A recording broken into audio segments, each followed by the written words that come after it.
Club స్థలం ఏదైతే ఉందో ఎక్కడ వీలైతే అక్కడ స్థలం ఏర్పాటు చేసి శాశ్వత భవన నిర్మాణం కొరకు నా వంతు సహకారం ఉంటుందని ఈ సందర్భంగా నేను తెలియజేస్తున్నాను.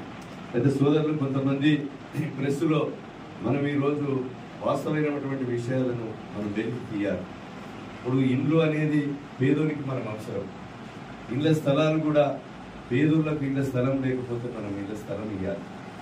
ఈరోజు ఒక ప్రెస్ రిపోర్టర్కు ఒకే కాడ ఒక స్థలం ఉండాలి. ఒక ప్రెస్ రిపోర్టర్కు 2 దిక్కుల స్థలం ఇవ్వడం కూడా కరెక్ట్ కాదు, నా వ్యక్తిగత అభిప్రాయం. అయితే ఈరోజు తీసుకున్న వాళ్ళే తీసుకుంటున్నారు, రానోడికి రావడం లేదు. ఈరోజు ఆ విషయంలో కూడా నేను పూర్తిగా బాధ్యత తీసుకొని ఎవరికైతే ఇళ్ల స్థలం లేదో ఆ ప్రభుత్వ స్థలం ఇళ్ల స్థలంతో పాటు ఆ ఇల్లు కట్టించే పేదవారికి ఇల్లు లేకపోతే ఖచ్చితంగా మొదటి విడతలో ఇల్లు పెట్టించే కార్యక్రమం కూడా నేను తీసుకుంటాను.